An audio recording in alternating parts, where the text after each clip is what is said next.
Shalom, shalom. Estamos aqui no canal A Rota da Teologia e vamos refletir um pouquinho sobre Gerolano Savonarola. Savonarola, que é conhecido como Jerônimo Savonarola, mas na verdade o nome dele é Gerolano Savonarola. Savonarola foi nascido em 1452 em Florença, na Itália, e vai morrer depois em 1498. Vai ter um breve espaço de tempo de vida, não é? Vai ter um breve espaço de vida. Porém, esse breve espaço de vida vai ser marcado por grandes impactos em prol de uma reconstrução da religião e da religiosidade. Não podemos considerar ele um pré-reformador, porque ele não instituiu nenhum dos, vamos dizer assim, nenhum dos contextos de uma luta doutrinária ou um embate doutrinário. Ele não foi nenhum postulador de, vamos dizer assim, de tese e pressupostos teológicos, como foi Lutero, como foi o John Hus, não é? Como foi o Zwingli e outros, não é? Porém, eu vou colocar aqui o Savonarola como um homem de grande influência na vida dos primórdios da pré-reforma. Por quê? Porque ele vai ter uma formação acadêmica na área da medicina.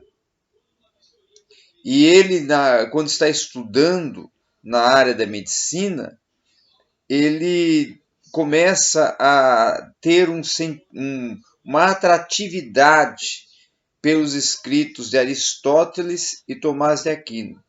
E com os escritos de Aristóteles e Tomás de Aquino, ele constrói a sua concepção moral e a sua concepção, vamos dizer assim, ética e alguns contextos e conceitos religiosos que influenciaram totalmente a sua vida.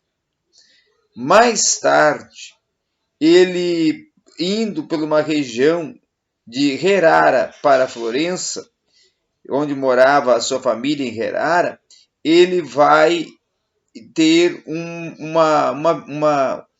vai passar em frente a uma basílica, uma igreja, que era da ordem dos agostinianos, e vai ler uma encíclica, uma mensagem, que aquilo lhe toca o coração.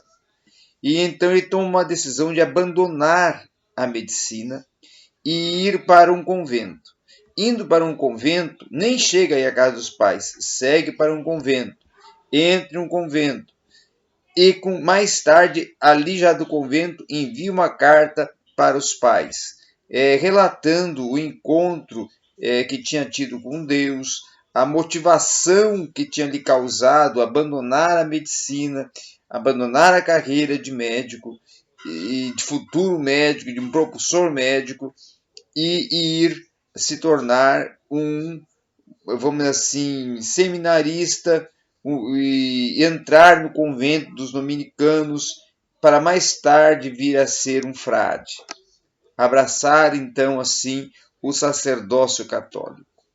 Com isso, houve uma contravenção por parte da família, que não aceitou, contrariou-se, porém ele permaneceu naquela proposta, naquele sentimento, formou-se, tornou-se frade, e mais tarde assumiu uma oportunidade de um sacerdócio em frente a a igreja de São Marcos,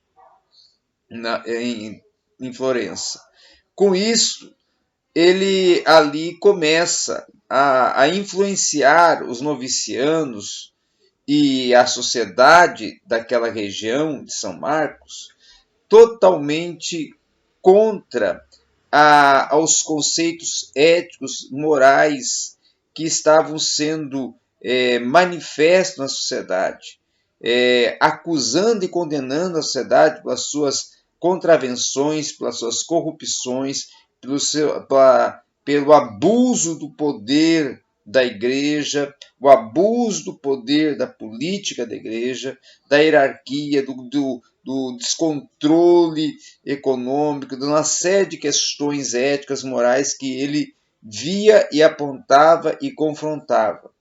E com isso os novicianos daquela igreja, aqueles frades que vinham saindo do seminário dominicano e enviado para ali para fazer um estágio, para ali estar aprendendo, tendo em vista o crescimento teológico e a postulação teológica, o desenvolvimento teológico de Giovanni Savonarola, eles vão sendo influenciados por Savonarola.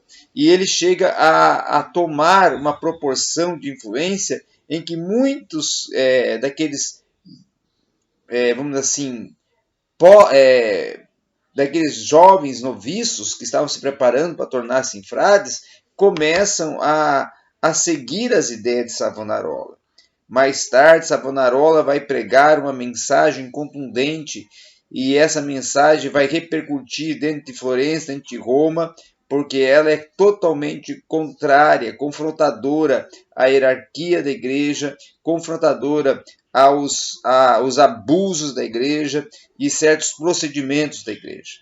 Então ele é chamado a ir a Roma, ele é chamado a se posicionar, e a posição dele é totalmente contrária às expectativas do clero, do romano, e automaticamente ele já era considerado como na posição de quase um cardeal da região de São Marcos, e com isso ele tinha um certo poder de influência, então eles retiram ele de São Marcos e enviam ele para um local quase como exilado, mas ele continua enviando cartas, ele continua desenvolvendo pequenos artigos, pequenos livretos, condenando a igreja, os abusos da igreja, a hierarquia da igreja e alguns pecados éticos e algumas defraudações morais que ocorriam na política e na igreja,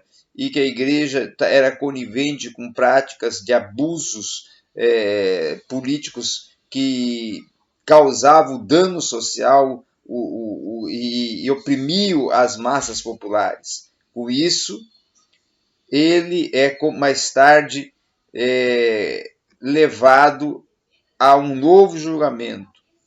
Nesse julgamento, ele mantém-se firme e contundente nas suas posições. Então, o clero, o alto clero, decide a condenação. E então Giovanni Savonarola é morto como mártir, é condenado à morte e morre pelas suas ideologias, morre pelos seus ideais, pelas suas defesas contra aos procedimentos e às investidas da Igreja Católica nesse final de Idade Média e início da época do Renascimento, e porque ele vai morrer justamente em 1498, quando está iniciando a época do Renascimento.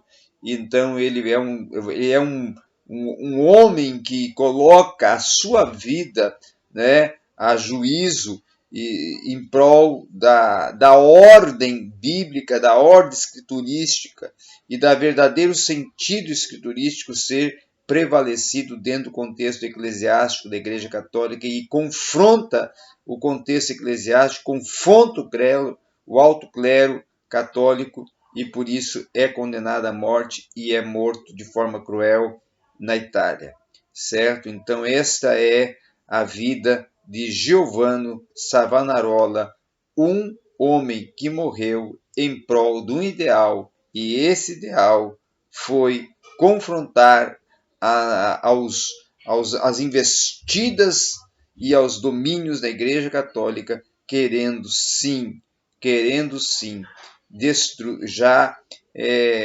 causar danos sociais, como causou em várias áreas na Europa no período da Renascença. E ele foi um pré-reformador e um homem com um ideal que, mesmo morto, ainda hoje influenciou. A sua trajetória histórica influencia e a sua ação influenciou na vida de outros pré-reformadores e chegou até o grande momento da reforma.